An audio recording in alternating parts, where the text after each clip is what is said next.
Olá, muito boa noite. Está começando o cenário econômico dessa sexta-feira, direto aqui dos estúdios da B3 pela TV Brasil, com emissoras públicas de todo o país. Vamos dar uma olhada no que foi notícia nessa sexta-feira. Sexta-feira, véspera das comemorações de fim de ano, já está todo mundo na correria, todo mundo animado.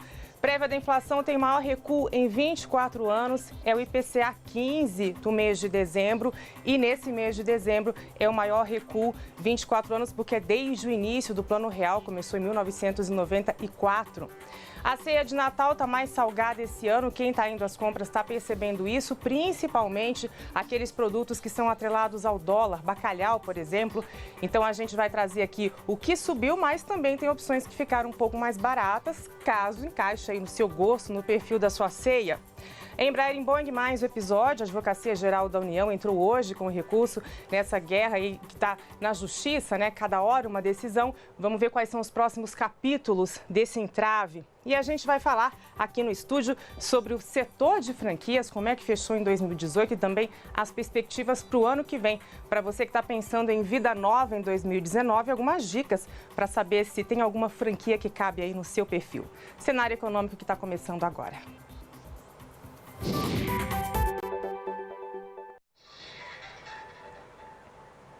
A gente começa essa edição já falando sobre o IPCA 15, divulgado hoje pelo IBGE. Agora, no mês de dezembro, teve um recuo de 0,16%. Esse índice aqui é o que a gente chama de prévia da inflação, porque ele vai dar origem lá no final ao IPCA, que é a inflação oficial do governo, fixada pelo governo, medida pelo IBGE. A meta é 4,5%.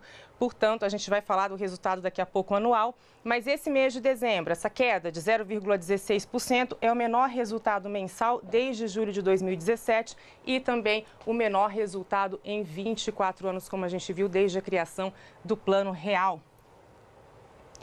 O IPCA 15 em 2018, a expectativa é de que ele feche em alta de 3,86%, como eu vinha dizendo, dentro da meta do Banco Central, que é de 4,5%.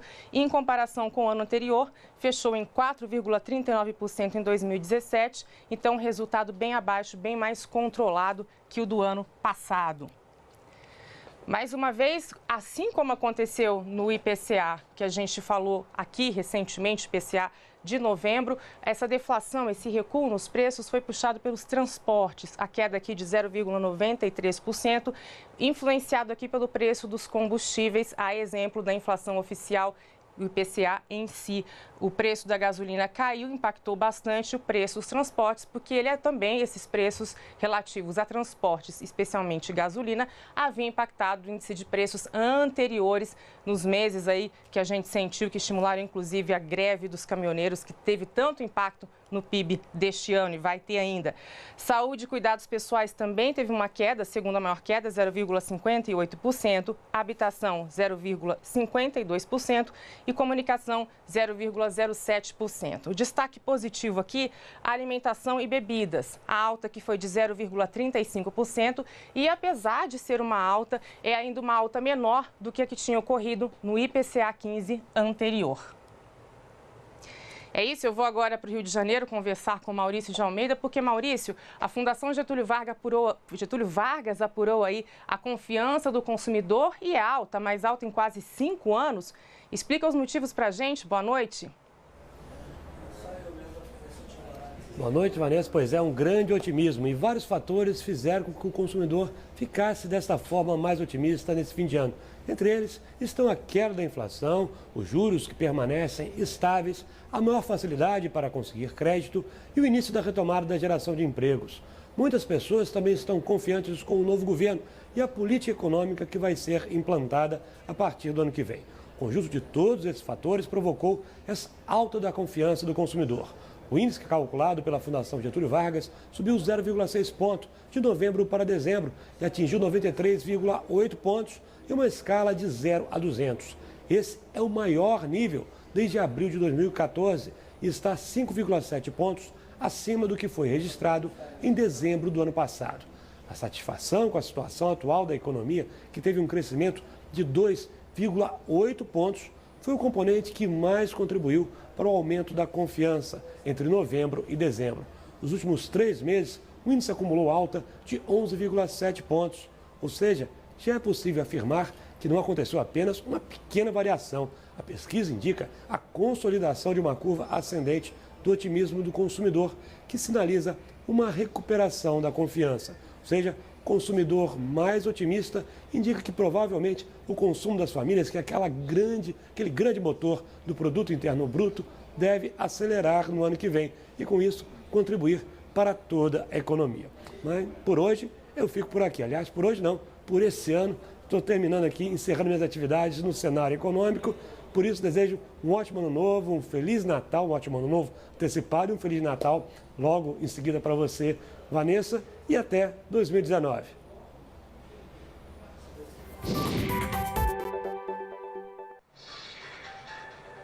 Obrigada, Maurício, para você também. Maurício está dizendo isso porque a gente entra a partir de agora, a partir de hoje, nas escalas de fim de ano aqui na TV Brasil. Então, o Maurício já vai estar aí de folga. Eu ainda volto esse ano, muita gente volta para a cobertura de Ano Novo. Maurício tocou num ponto importante aí a respeito da confiança do consumidor e consumo das famílias. A gente sabe que o PIB desse ano e dos anos anteriores, 2 últimos anos de crise, de recessão, foi muito impactado justamente por esse recuo no consumo das famílias. As famílias consumiram menos, as famílias somos todos nós, né? Consumimos muito menos e aí os impactos no PIB, aquilo que a gente sempre fala aqui, se as pessoas não consomem, a economia, a roda da economia não gira e a gente não faz aquele ciclo virtuoso que leva ao crescimento. Então, de fato, se esse otimismo das famílias se confirmar, se as famílias tiverem renda, emprego para consumir no ano que vem, é certamente um impulso que a gente consegue aí fazer com que a economia se recupere mais rápido. Hoje saiu uma pesquisa que mostra um pouco do que muita gente já percebeu. Os itens da ceia de Natal subiram mais do que a inflação este ano, segundo um estudo do IBRE, Fundação Getúlio Vargas, que é o Instituto Brasileiro de Economia. O índice da ceia de Natal em 2018 é esse aqui, alta de 6,28%. E aí, na comparação, nesse mesmo período, o índice de preços ao consumidor da Fundação Getúlio Vargas subiu 4,09%. Então, é justamente essa a diferença. A inflação dá para a gente visualizar bem aqui o que é que significa essa alta nos itens que compõem, em geral, a ceia. Vamos aqui saber detalhadamente quais são esses itens. Farinha de trigo teve uma alta de 19,65%. A gente sabe que impacta muitos dos itens que as famílias compram para a ceia. E esses itens aqui subiram, puxados pelo dólar. Essa alta que a gente teve no dólar se reflete também em itens específicos da ceia. O bacalhau, alta de 18,55%. Hoje em dia já é item essencial para a ceia de muita gente. E o frango, que em geral costuma substituir algumas das ceias, algumas das opções de carnes, tanto para o fim de ano quanto para o dia a dia, também teve alta de 8,20%. Ao mesmo tempo, a Fundação Getúlio Vargas também deu sugestões de preços que tiveram queda. Pernil suíno, por exemplo, 8,42%, o que foge dessas influências do dólar e também tem outras influências. Teve queda de 8,42%. Para quem gosta e ainda não comprou todos os itens, fica a opção. O lombo suíno, queda de 6,15%. E ovos, se você gosta, se vai usar em algum preparo, tem uma queda também de 3,14%. A gente sabe que as mulheres brasileiras são muito inventivas, os homens também estão frequentando mais a cozinha, então são itens que podem ser aproveitados se você está com orçamento mais apertado. Fica aí a dica da Fundação Getúlio Vargas. Teve também uma estimativa para presentes de Natal. Então, por exemplo, os televisores tiveram queda de 3,9% ao longo do ano. Então, se você pretende presentear alguém ou, de repente, se presentear com uma TV, dá para aproveitar o desconto. Os preços, em média, estão mais baixos. Forno e forno de micro-ondas também teve queda, 0,99%. E os celulares, muita gente gosta de se presentear ou de presentear no fim de ano com celulares, teve uma pequena queda ali, 0,48%. Já ajuda, já é alguma coisa. Eu vou agora para a redação da TV Brasil aqui em São Paulo, conversar com Priscila Cash. Priscila, dá para a gente saber qual é a média que o brasileiro vai gastar aí na ceia de Natal esse ano? Boa noite.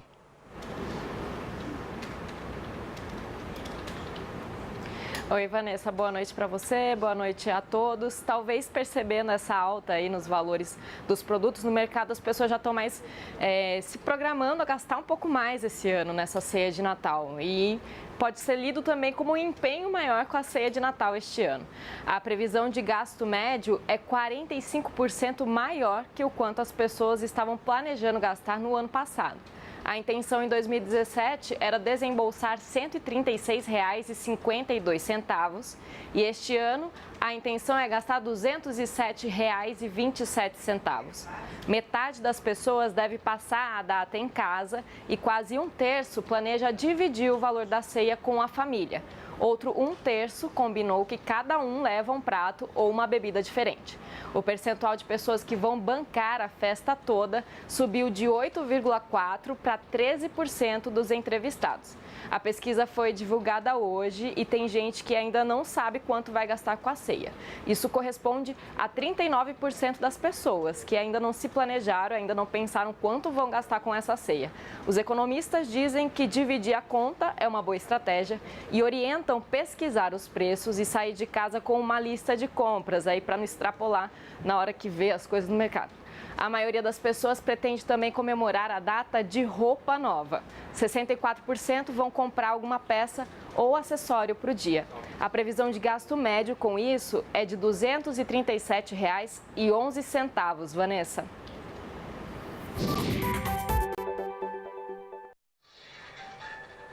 Obrigada, Priscila. Volto a falar com Priscila ainda hoje. E é verdade, né? Muita gente quer comprar roupa nova. Se for pôr tudo na ponta do lápis, o Natal e o Ano Novo acabam saindo bem acima daquilo que a gente espera gastar, porque a gente quer renovar tudo, é final de ano, é assim mesmo, e fazer a lista é de fato uma boa dica, que evita com que a gente compre por impulso e vá ali se influenciando e estourando muito o orçamento. Vamos dar uma olhada no Ibovespa, como é que fechou hoje? Fechou em alta de 0,40% aos 85.608 pontos. O que aconteceu aqui hoje foi que o Ibovespa conseguiu se descolar um pouco do cenário externo e ficar aqui com as percepções do ambiente doméstico. O IPCA 15, que a gente acabou de falar, teve uma influência positiva aqui para o índice fechar em alta e, com isso, a Bolsa fecha em alta nesta sexta-feira, mas ao longo da semana acumula perdas aí de 2%, influenciadas aí por aquela questão que a gente sempre falou aqui ao longo da semana, Estados Unidos, aquecimento, desaquecimento da economia, tudo isso hoje, pelo menos, não influenciou o índice Bovespa. Já o dólar comercial foi influenciado, sim, por essas questões externas. Apesar disso, fechou em alta de 1,15%, R$ 3,89. A gente vai dar uma olhada aqui nas ações da Petrobras. Hoje fecharam em alta de 0,74%, R$ 21,65. A Petrobras anunciou a criação de uma joint venture, de uma empresa conjunta com a Total, e vão explorar energias alternativas, energia eólica, energia renovável, energia solar. A gente já falou aqui que a Petrobras está com esses planos de investimento para o longo prazo, não focar só no petróleo, mas focar também em energia renovável, que é o futuro e que, claro, vai ter muita rentabilidade também. As ações da Embraer, a gente comentou, a Advocacia Geral da União recorreu daquela decisão de um juiz federal aqui de São Paulo, que mais uma vez expediu uma liminar barrando a fusão entre a Embraer e a Boeing. Então, hoje, a Embraer fechou em alta de 5,91%, R$ 21,42, impactada também por esse fato de a Advocacia Geral da União ter recorrido. O que vai acontecer é que o governo brasileiro também precisa avaliar essa fusão ainda. A gente sabe que quando a Justiça anteriormente, quando esse juiz federal aqui de São Paulo decidiu que a fusão não poderia ser feita, que teria de ser interrompida, o Tribunal Regional Federal derrubou essa decisão. Então, tudo indica que também dessa vez deve-se seguir na mesma linha. O cenário econômico faz uma pequena pausa. Na volta, a gente vai falar sobre franquias, os resultados do setor, expectativas e também algumas dicas para você que pretende entrar nesse ramo no ano que vem. É rapidinho. Estamos de volta com o cenário econômico. Eu volto a conversar agora com Priscila Cash, porque, Priscila, segunda-feira tem alteração no horário de funcionamento dos bancos? Isso mesmo, Vanessa, tem que ficar ligado que na próxima segunda-feira, véspera de Natal, os bancos de todo o país vão abrir em horário especial e apenas durante 2 horas. No horário de Brasília, o funcionamento vai ser das 9 horas da manhã às 11 horas da manhã. No dia 25, terça-feira, é feriado e por isso as agências já não abrem. A sexta-feira, dia 28, será o último dia útil para atendimento ao público do ano, porque no dia 31, véspera de Ano Novo, aí os bancos não vão abrir. Uma alternativa são os bancos na internet, caixas eletrônicos, banco por telefone e correspondentes para fazer transações financeiras. Os carnês e contas que vencem durante o feriado podem ser pagos sem acréscimo no dia útil seguinte. Lembrando que também dá para agendar o pagamento dessas contas para não perder o prazo. Vanessa.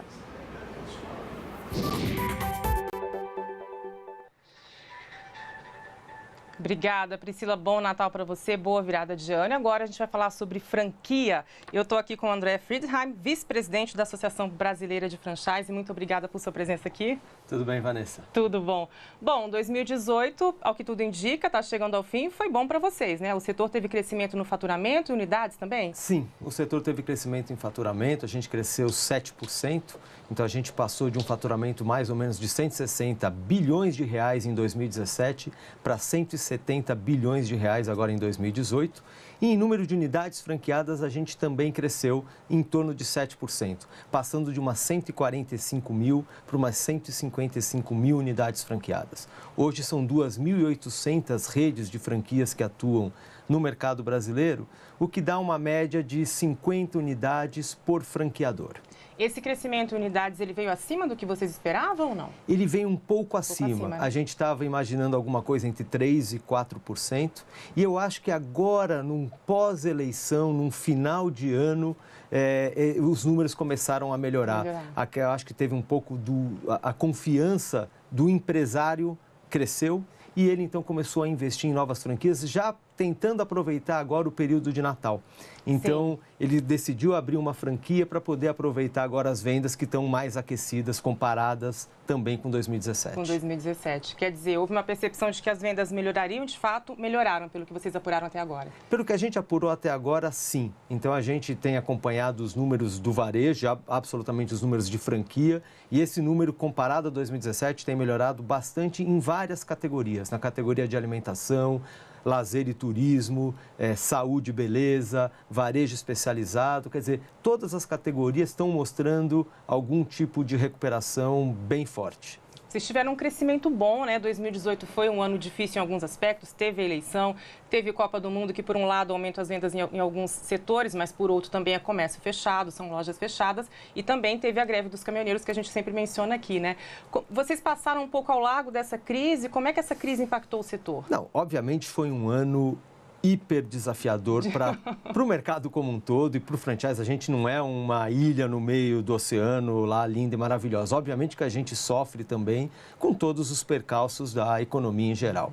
Só que eu acho que o fato do franchising ter marca forte, ter um bom poder de escala, porque a gente negocia em rede, a gente consegue ter melhores preços, melhores condições com shopping centers, a gente tem uma rede trabalhando em prol de um bem comum, então a gente tem muita troca de informações, a gente treina, a gente inova muito. Eu acho que uma grande característica do franchising é a inovação.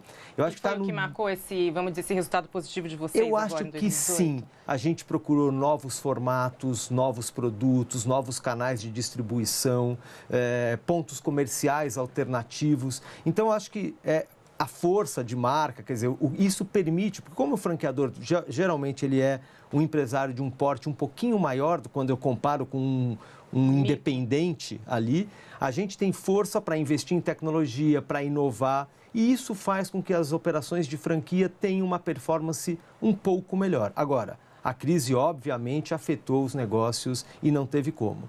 A gente sempre, por exemplo, na greve dos caminhoneiros que você estava falando, muitos franqueadores, por serem maiores, etc., quando tudo começou a voltar ao normal, as franquias foram as primeiras, por exemplo, a receberem produtos, a serem reabastecidas. Diferente de um... Foi mais rápido. Foi tudo mais rápido. Esse foi um pouquinho do cenário que a gente viveu agora em 2018. Quando você fala em inovação tecnológica na área de franquias, o que é que isso significa na prática para o consumidor e para quem está pensando, de repente, em entrar nesse negócio? Quando a gente fala, eu acho que os franqueadores estão preocupados em embarcar soluções tecnológicas nas suas operações, para diminuir, por exemplo, mão de obra, para diminuir turnover de mão de obra, para melhorar controles, para ser mais eficiente. Então, muitos franqueadores começaram a desenvolver sistemas, software, foram buscar soluções de tecnologia para que pudesse tornar as suas operações mais eficientes, mais lucrativas. É nesse sentido.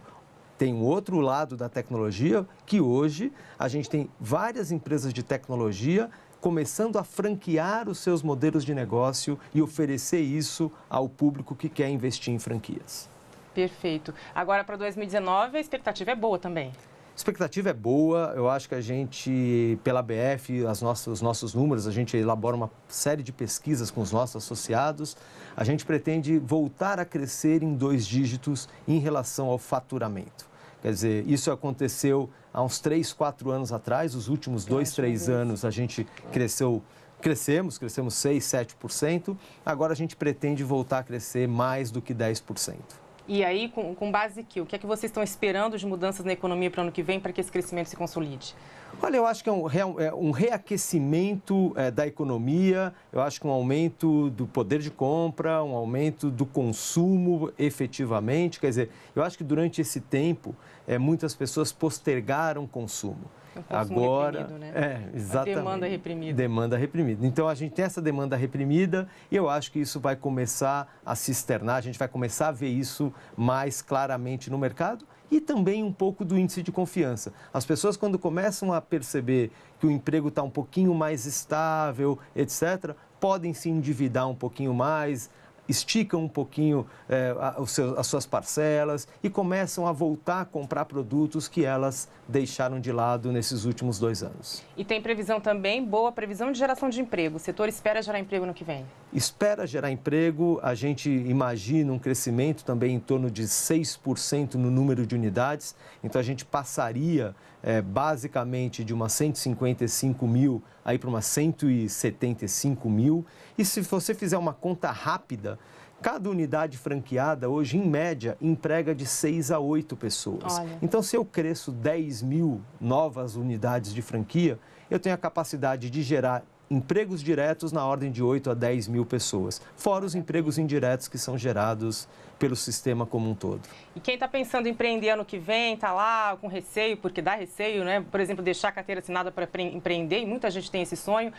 Quem vai começar com uma franquia? Precisa de que capital? A menor franquia, a mais simples? Olha, a mais simples, eu acho que tem franquias a partir de 5, 6 mil reais, você já tem franquias que a gente chama dessas microfranquias. São geralmente franquias na área de serviços, franquias que são feitas na própria residência do franqueado, são as franquias home-based. Geralmente, franquias onde o franqueado, ele vende o serviço, ele é responsável por entregar aquele serviço ao seu consumidor, ele que faz a cobrança. É praticamente uma franquia self-made man, uma franquia de um homem só, que faz tudo. E, obviamente, mas são oportunidades que existem no mercado para aquele cara, para aquela pessoa que quer começar pequeno, quer entender um pouquinho do segmento. E aí a pessoa tem que oferecer o serviço ela mesma? Ela tem que saber fazer um serviço?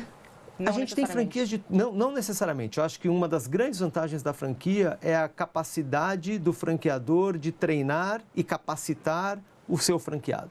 Então, quando ele estiver procurando uma franquia, procure franqueadores que têm essa habilidade, converse com outros franqueados que já estão na rede desse franqueador para entender se ele realmente treina, ensina, acompanha. Esse é o espírito da franquia. A franquia tem um espírito muito colaborativo, muito de compartilhamento de informações, de troca de informações. Então, tente entender se este franqueador que você está pensando em comprar uma franquia, se ele tem todas essas características e ele entrega isso para os franqueados da rede. E se ele for por um espaço físico pequenininho, porque tem hoje em dia, né, quiosque, tem alternativas menores. Aí, nesse caso, o investimento inicial de quanto? Olha, aí também varia sempre bastante, mas aí a gente já parte para investimentos a partir de 50, 80 mil reais. Na ABF, microfranquias são franquias até 90 mil reais de investimento. A partir disso, não são mais consideradas microfranquias. Acho que é importante falar que o fato de ser uma microfranquia só diz respeito a investimento. O papel do franqueador, ele é um papel de franqueador. Quer dizer, não é porque eu sou uma microfranquia que eu vou ser um microfranqueador. Pelo contrário, o franqueador tem que treinar, orientar, capacitar, visitar, dar suporte como uma franquia comum. Para a gente encerrar bem rapidamente, o que é que você diria, assim, numa frase, para quem está pensando em entrar nessa área no ano que vem? Qual é o segredo para tentar dar certo? Pesquisar. eu acho que tem que pesquisar. Existem 2.800 oportunidades de franquia no mercado. Restrinja a 2, 3 segmentos que você tem mais confiança, que você conhece, que gosta. Faça uma autoanálise para você entender se você tem as características de um franqueado ideal e aí vai em frente. Muito obrigada por sua presença aqui. Obrigado você, Vanessa, foi um prazer. A gente se despede, a gente está entrando agora, como eu disse, no recesso de fim de ano. Então, bom Natal para você, bom fim de ano, boas viradas boa virada de ano e que 2019 seja melhor do que 2018. É o meu desejo e também da equipe aqui do Cenário Econômico, aqui na B3 e na TV Brasil. Tchau, boa noite.